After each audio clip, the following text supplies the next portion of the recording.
Hey folks, it's Matt from Art of the Image. Today on the AOTI radio interviews, we have Don Martel, a world famous, or at least Canadian famous photographer. Are you world famous, Don? I'm working on it. I'll let you know. So we're just going to go through. We got some questions for Don. Don's going to tell us about some of his projects he's got coming up and what he's been doing and some background. So actually, that's probably a good spot to start, Don. What can you tell the folks what your background is, like what you started out as in photography? Well, I was a software designer for 9 years, and always since college I've always carried a camera with me at 99.9% of the time. And I made a bunch of money, designing software and quit. I decided to do photography for the rest of my life, which is initially I thought I was be able to do whatever I want to do, but I found out in very much a hurry that clients dictate your schedule. Yeah. You're meaning more in the software side. No, in the photography side. Oh, in the photography. Software was 9 to 5 job basically, or Yeah. 9 till midnight, whatever it required. Yeah. But I thought, like when I was opening a studio, that if there was a beautiful morning mist, that I didn't have to go to work. But guess what? I did. Yeah. So once you started that, what was the main? Were you mostly doing weddings at that point? I Or? did. Yes, I did.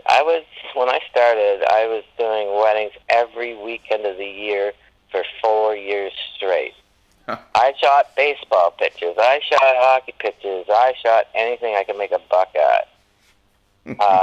And it was super busy, super fast. Oh, that's always bonus. Yeah, except for 5 years later, I figured out this is not why I left the software field. I am running a business here. It's too busy. Yeah. And I had other photographers working for me as well, and a car drove through this front of the studio, and the owner still wanted to make it into a pizza place. So unfortunately, I had to lay everybody off, and it was actually a good thing because I did what I really wanted to do. I kept my best customers and pursued other ventures. Oh, that's good. Yeah. One of those moments where life hands you a curveball and you take advantage of it. That's right. Making lemon juice out of lemons or whatever. That's how the saying goes. And then, so from there, how long was it till you started getting into the workshops, which is what you do a lot now, right? I've been doing workshops for 15 years, so it was about 10 years in before I started doing the workshop. So I guess the first 5 years was mayhem. The next 5 years was, I had less expenses. I didn't have the studios, and 95% of my work was out of the studio anyways. Mm. So, I just kind of cruised along, working, and then I think it was in '99, Freeman Patterson, another world-renowned Canadian photographer, was looking for some help on his workshops out east. And I told him, I said, man, I know your deal. I can do this job. If you ever need any help, let me know. And he said, guess what? We're looking for somebody right now. And the funny story about that whole thing is, he said to me, when I get back to New Brunswick, give me your website, and when I get back to New Brunswick, I'll show it to my teaching partner, and we'll take it from there. And right away, I spelled out donmartel.com. Well, donmartel.com didn't exist. So right away, I had to go grab the name. Thank God it was available. I built myself a website, and then I got the job. So right after teaching with Patterson, I started my own. And then you just been going ever since on those, Yeah, right? so I did the Bruce Peninsula for like 15 years, every spring and every fall. And then occasionally, one here and there. But it seems like the last 4 or 5 months, I've been going at it real hard with workshops all over the place, Africa, New Brunswick, in Ontario, and next will be coast to coast. And that's part of your bike tour that's coming up. Yes, I'm going tomorrow morning. I leave for Vancouver with a box bike. unbox it, and cycle from Vancouver to Halifax, Nova Scotia, raising money for Alzheimer's as well. Oh, so are you flying out to Vancouver? Yep. Oh, and then you go from there to Halifax. Yeah. I'm going to go play it smart and keep the winds at my back. Ah, okay. Yeah, I mean, I've cycled into the wind many times, and I probably will be cycling into the wind on this trip. But I know if I went the other way, I would most definitely be cycling into the wind. The winds are prevailing from the west. Yeah. Yeah, so. And you're carrying all your everything on the bike, eh? Well, I was betwixt in between on how I was going to do this, but right now I am just going to take one camera and the old famous 18 to 200 on the Nikon D300S. Oh, okay. That's my kickback, and I was going to bring my D700 and all the lenses and all this stuff, but photography is more about the art of the image, as you call it, as opposed to the gear. So that's what I'm going to go with. And, if I think I need more or less, I can always drop or pick up. Yeah. Along the way. Are you taking any primes with you? Nope. No? Just the 18 to 2, eh? Yeah, that's it. Oh, I don't know if I own a prime lens. Oh, really? Yeah. Yeah, I don't think I do. Maybe a 50. I must have a 50 somewhere. I seem to recall that back in the day you used to shoot mostly with primes. That's right, back in the day. But, it seems like technology... I mean, yes and no. I mean, I've got an image that was shot with the very first zoom lens on the market, right? I mean, it isn't a particularly sharp lens or anything like that. Mm-hmm. But I'll tell you, I've sold that image over and over and over and over again, just because of the content. Not necessarily, is it, if I blew it up to 40 by 60, is it technically perfect? Yeah. So, I mean, yes, prime lenses, I used to use them, and they are, and they're not, as far as the zoom, you just move your feet instead of moving, the lens. But I've been using zoom lenses pretty much for the last 5 years. Yeah. Yeah. I use a lot of zooms, but I also usually, especially on a crop body like the D300S, I've always got a 50mm f1.8 around. Yeah, I get your point. But to me, it's not a point. Just to me, I don't know. It's just me. Well, you shoot probably a lot more landscapes and wildlife than I do, so you don't need Yeah, that's right. So, and I mean, yeah, that's a good point. Because I mean, if you were shooting more portraits, you'd probably be way more inclined to have an 85 or something. I'm still doing, the occasional headshots. A lot for a theater, like a lot of guys from Toronto. Somehow my name has got spread around Toronto. Come this way to get their headshots taken. Oh. But that's about it. Yeah. As portraits, I'm not doing family portraiture. Yeah. That's long gone. Now, when you do a headshot, when guys are coming down, are you using a prime then, or are you still using one of your zooms? I'm using a zoom. Oh, yeah? Okay. Yeah. Yep. Are you still shooting mostly available light, or are you shooting... Yep. Window light, reflector, does it every time. Oh, okay. Keeps it nice and simple? Absolutely. Will you have a reflector with you on the trip? No, but I'll make one. Because I'm going to do a book, Coast to Coast, and I'm including, as you know, I'm a people photographer. I do love photographing people, as well as I do like landscapes as well. Yeah. But this book is going to be a combo, so it'll be stories or people I've met, and I'll photograph them in however way I feel fit. But for a headshot, which I might do for somebody, I would just find a reflector, a piece of foam core or a newspaper. White wall. White wall. Yeah, not a yellow wall or a green wall. A white wall. I mean, I'll make do. I always have. So, it'll be fine. And you'd mentioned you're going to be doing workshops along the way on this tour. That's right. So the first one, because everything was a rush, I had to get the green light from my doctor, and really 2 weeks ago I didn't even know if I was able to make the trip.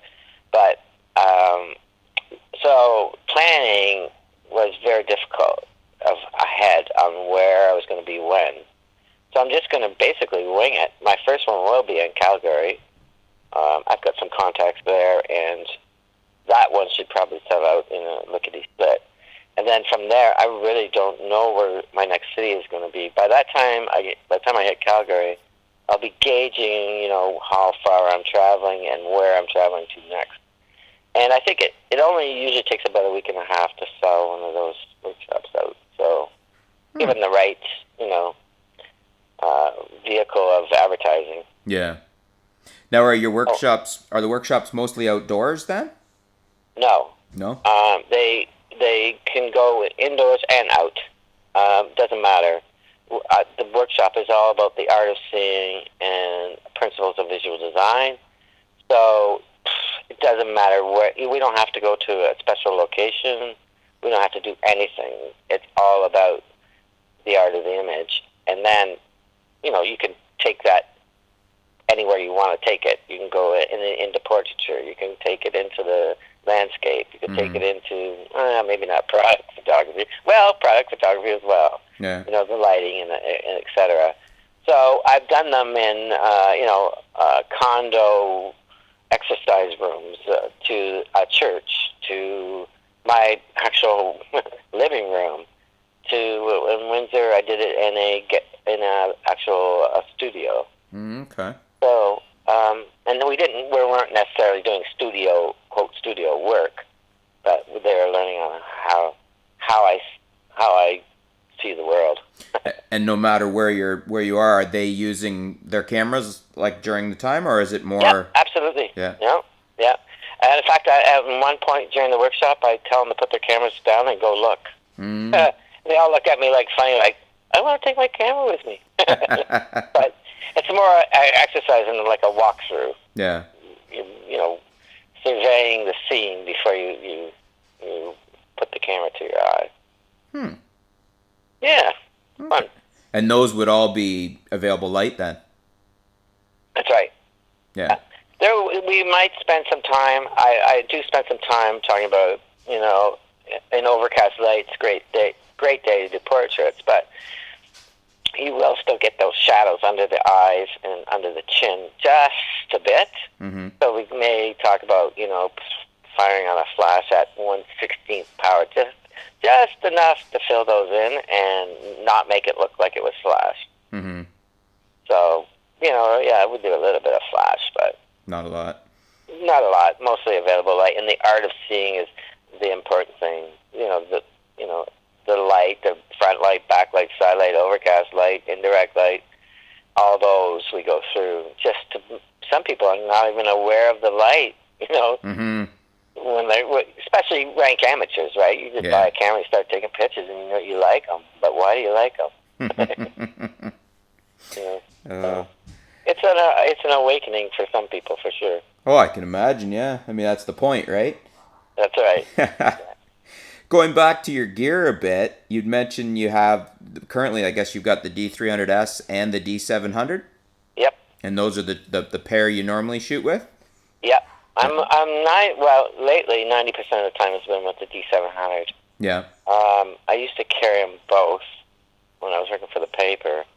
But now, if I don't need it, if I'm going to shoot something that, you always need backup, put it that way. Yeah.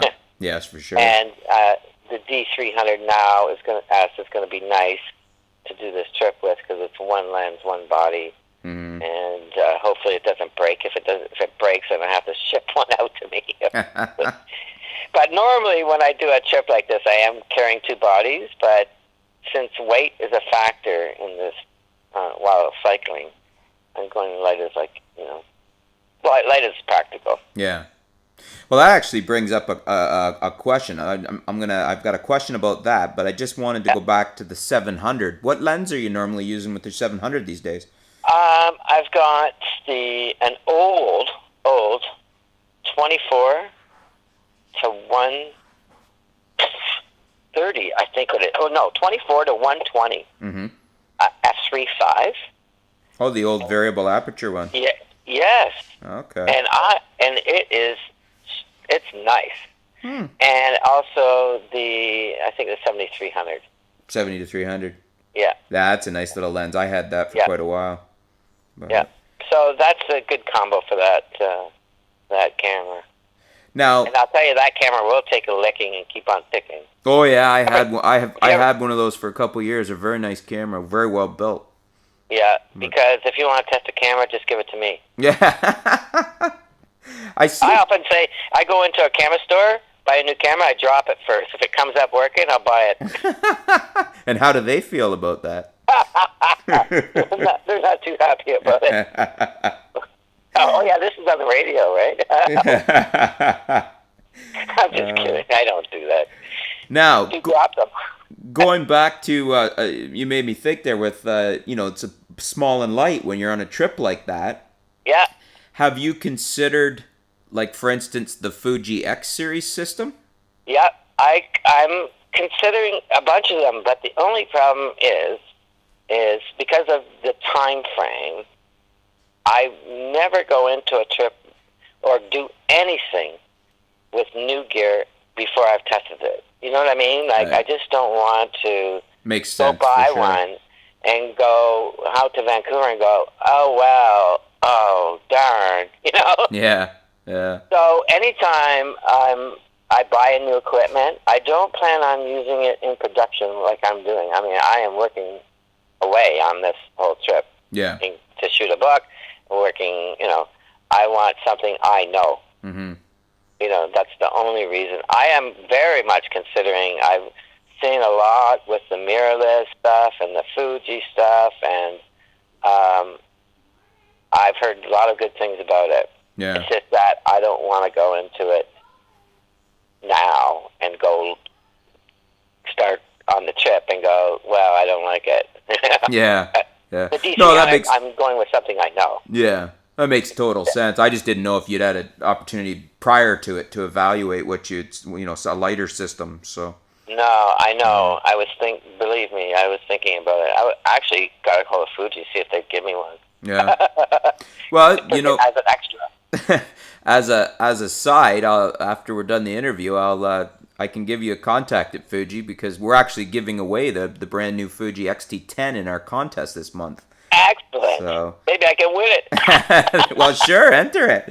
But I will. But that's a fantastic system. I could tell you just from I've had the X-T1 here. Highly recommend. Their lenses are phenomenal. Yes. See, you're getting me excited now. I really want to try one out. I think you would really like it. I can also highly recommend the Micro Four Thirds though, both Olympus and a lot of the Panasonics. I really like the Panasonic GX7, small and light, fantastic for a trip. But I know. And if I get a chance, like if I'm on a break in Calgary or something where I'm resting for a couple of days, I'll go down to the camera store and actually put my hands on one. Yeah. I've just read about them, but I haven't actually put one in my hand. It's I don't know if it might be too late for this trip, but I bet you I suspect Fuji might have been interested in working with you and giving you a camera, even as a loaner maybe for the trip. Yeah. So. Well, let's not discount it. Yeah. So. I mean, trip doesn't start till Sunday. We got 2 days. A whole 2 days. You could do everything then. That's right. Nothing like working under the gun. What was your first digital camera? I'll tell you this story of my first digital camera, because as you well know, I got dragged and kicked into. Oh, I know. You used to swear you'd never shoot digital. Exactly. But anyways, I was working on a catalog around Christmas time, and I was shooting film, and I wasn't even getting it printed, I was just getting it scanned because it was a catalog for the internet. Mm-hmm. And it was all these Montessori materials, like little plastic things, and I didn't like thousands of objects, put it that way. Mm-hmm. And I saw that Henry's had a sale on the Rebel on Boxing Day for like $279. Wow. I thought, wow, that's what I said. I went and lined up, and I shot it. I grabbed that camera and shot the catalog with it. I'm like, well, if I drop kick it and it busts, no problem, because I made my money back in one day. But, it was just because I didn't have to get anything scanned, right? And it didn't cost me anything for the film. So that's how it started. And I kicked around and played around and drop-kicked that camera a few times.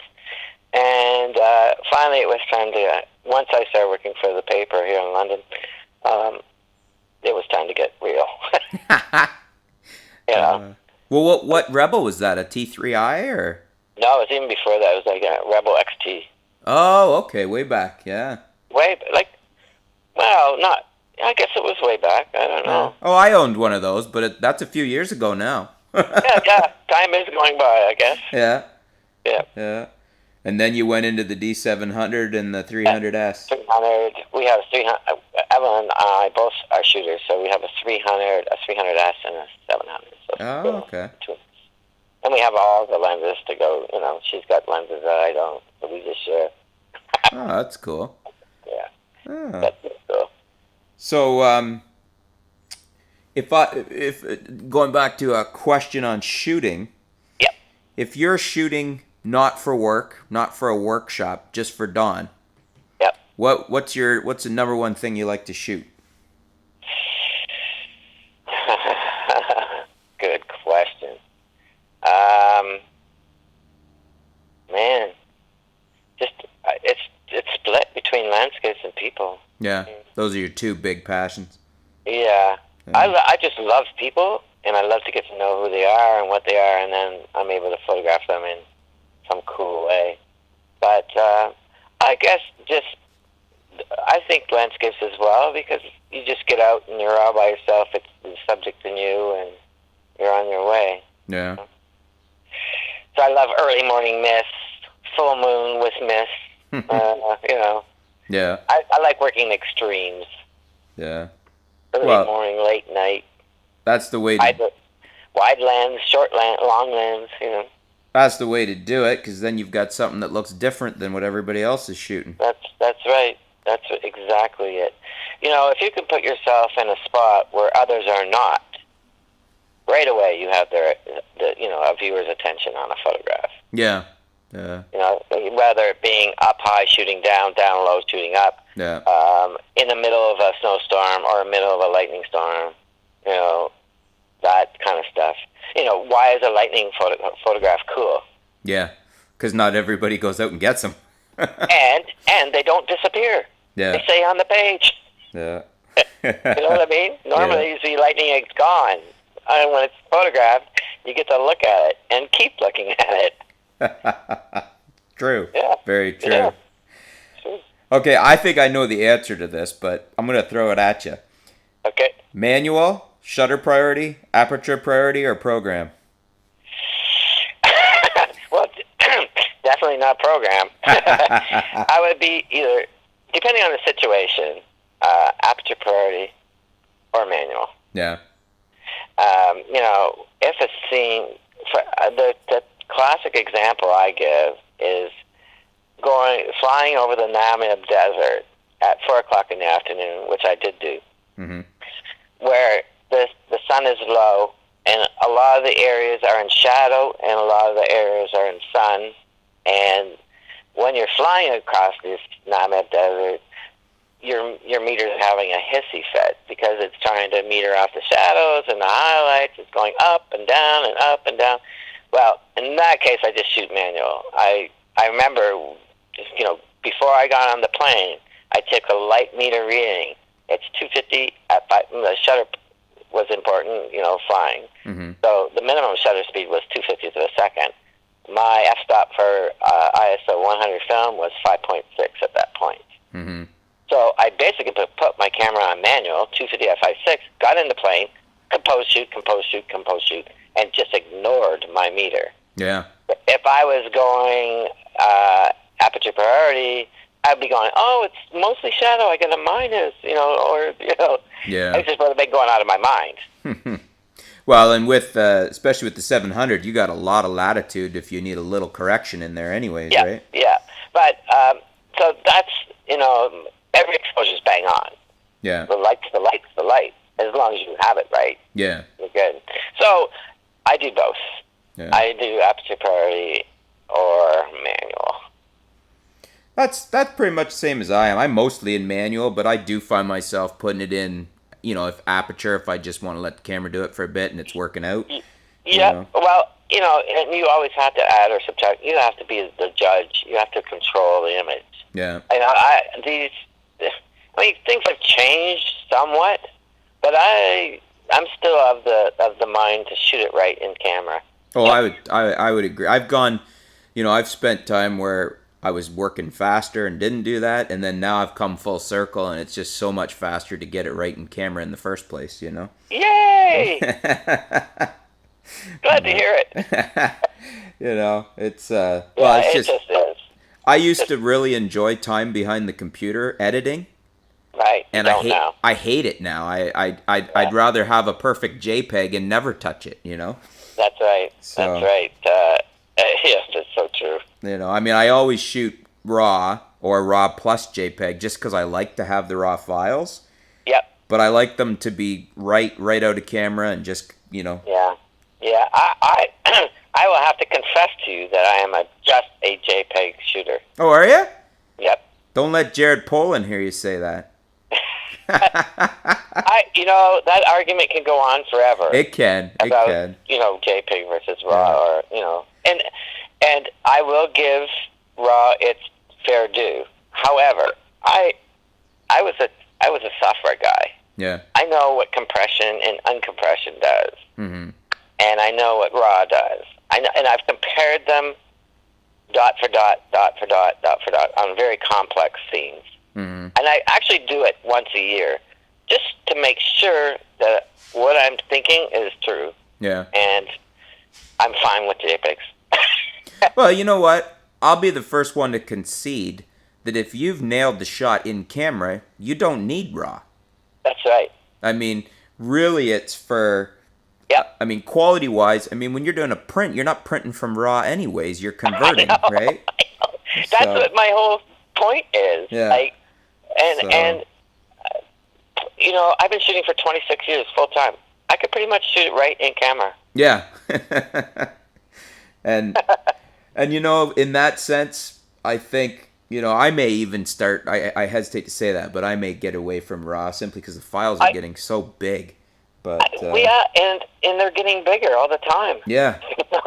They're not getting any smaller. And I just don't have the time. Well, and that's the biggest thing. I don't enjoy time in front of the computer. I enjoy getting the shot and then saying, "Hey, that's a great shot." I don't need to mess around with it. And the digital darkroom has its place. Yeah. When I was a kid, or a teenager, I used to get lost in my black and white darkroom. I'd go in there at 9 o'clock at night and come out at 4 in the morning and go, "Holy man, time ever flies." Yeah. Yeah. But then you just have different priorities as you change, as your life changes. Well, and I do a lot of video now, and right. That's my biggest boon at the moment. Is I really do not enjoy all the back end editing of video. It's a lot of time sink. It's worse than shooting stills. Oh, it is. It's very much worse. I know exactly what you're talking about. But that's where powerful Macs come in. Yeah. Play. Well, and I have a nice, powerful PC, so I'll touche you there. Yeah, well, that's great. I'm a PC man through and through. Yeah, yeah. But I know the Macs are always great video editing. So. Oh, they are good. Doesn't matter. As long as you got lots of horsepower to render that. Yeah, yeah. Mm-hmm. Yes, for sure. But so this tour, and I'm just going to let people know where they can find you. So obviously donmartel.com. Correct. And that'll have information on the tour as well. Yep. Right now it has a splash up there on Alzheimer's I don't have all the. Alzheimer's is a provincial thing. Mm-hmm. It goes province by province. So I've got 3 out of the 10 provinces up there so far. But I've got Ontario, BC, and Saskatchewan. But like I said, we're just linking up with them as of the last couple of days. Okay. So and I think they'll all be up there, and About the Trip will be there, and there'll be a link to the map to see where I'm at, because I have the satellite system mm-hmm. that people can follow me. And yeah, I have two-way communication and an SOS if I need it, because I am doing this solo. Yeah. There's nobody going behind me in a van. And if people want to help you out at all, I think you got a link for contributions on there too, do you? That's right too. Yeah. If anybody wants to, I'm doing this on a limited budget. I am a photographer. Yeah. And I'm hopefully basically going to work my way across the country and raise funds. Yeah. And as well, meet a whole slew of people and have a lot of fun. Well, and that's a good point too. If there's anybody along the route that wants to get a hold of you to have a workshop, that's right. You're open for that. Yep, and I'm sending this out to all my photography buddies, or anybody listening, for sure. If you know of a group, and it's all a matter of timing, of course. Mm-hmm. But the Calgary thing arose from the 2 people from I was in Africa with them. Mm-hmm. They said, "You come to Calgary, we will get you a one-day workshop going." And then another friend of mine said, "Oh, you're doing a workshop in Calgary? I know all kinds of people." So that's really how it's going to work. And people that have been on my workshop they will spread the word. Yeah, that's good. They have a great day, and they learn a lot. Yeah. I've had, you can look at the testimonials on my website. They're not made up. Yeah. Yeah. No, they're straight. Well, and there's a lot of great time. A lot of great images on your website too from the workshops. Well, thanks. Yeah, it's fun. I have a lot of fun. For sure. What about social media platforms? Can people find you anywhere? Yes, I'm just getting. I'm up on Twitter. I'm also on Facebook. Those will be the 2, and those both are actually connected to my satellite system. Okay, what's your Twitter? So I can tweet that and. Where are you on Twitter? What's your Twitter handle? Don Martel CA, I believe. Okay. Yeah. And I believe. I'm just setting it up, but I think you'll be able to find me. Okay. Look for me. And I set it up Twitter account a while back, but now that I'm going to be on the go, the tweets will be out. Are you going to use Instagram? What's that? Are you going to use Instagram at all, or? I haven't got into that platform. I heard that is the place to be. It's the biggest one right now of all the social media. So there you go. I will be on Instagram as soon as I hang up this interview. I'm going to get on that because I heard that already. From my son's friends. They're going like, "What? You're not on Instagram? You get with it." Well, and here's just a quick user tip. When you're in Instagram, you can check 2 boxes at the bottom of your post so that it will feed it directly to Twitter and Facebook all at once. Oh, so sweet. So you're all set. That's perfect. Yeah. Yeah, it works very nicely. So. That's great. And I appreciate that help for sure. Because it's almost today, I'm an ex-computer guy. But how do you have to play this very smart, because you have social media, which takes up time. Oh, it's a big time sink. You know what I mean? I hear you. Yeah, well, I know you know it. Well, I feel like I'm not even keeping abreast. Like, this Vine thing that's out there now boggles my mind why it's so popular. And all these 5-6 second videos. Right. And I just don't really get it. It's almost like I didn't get Twitter when it first came out. Well, now Vine totally doesn't get me, Yeah. But anyways, it's almost like you need a full-time, you need a social media manager or something. Yeah. But yeah. Oh, that's great. So what? Maybe once you get your Instagram log on there, you can post that on your website so people can find you that way. Yeah, for sure. Because that may I'll be a do that. great way to let people see photos as you're on your tour. Yes. Now, I can do, like, I don't like posting pictures to my phone. I just don't have enough control with my phone. Yeah. I can also post Instagram via, like, a shot I took with my 300, right? Well, it's a little trickier that way. If your camera has Wi-Fi, then you can hook it up to your phone. You still have to go in through a phone or a tablet. Okay, fine. But when we're done talking here in a minute, I can give you a little more advice on that. Yeah, that's great. But so, anyways, people can find you at Don Martel. Your Twitter is at Don Martel CA, and you're gonna you'll post on your website what your Instagram will be. And yeah, I think that was there anything else you wanted to cover? No, that's great. That's fine. Okay. I had fun. Yeah. So it's been good It was chatting. nice talking to you again, Matt. It's been a while. Well, you know what? I'll sign off here for everybody at Art of the Image. This is Don Martel we're talking to. Again, donmartel.com. And check out all his photos for the bike tour. He's going from Vancouver to Halifax. Going to have some amazing images, I'm sure, from that. And I'll post some links at the bottom of this video so you can check it out. And we'll be back soon.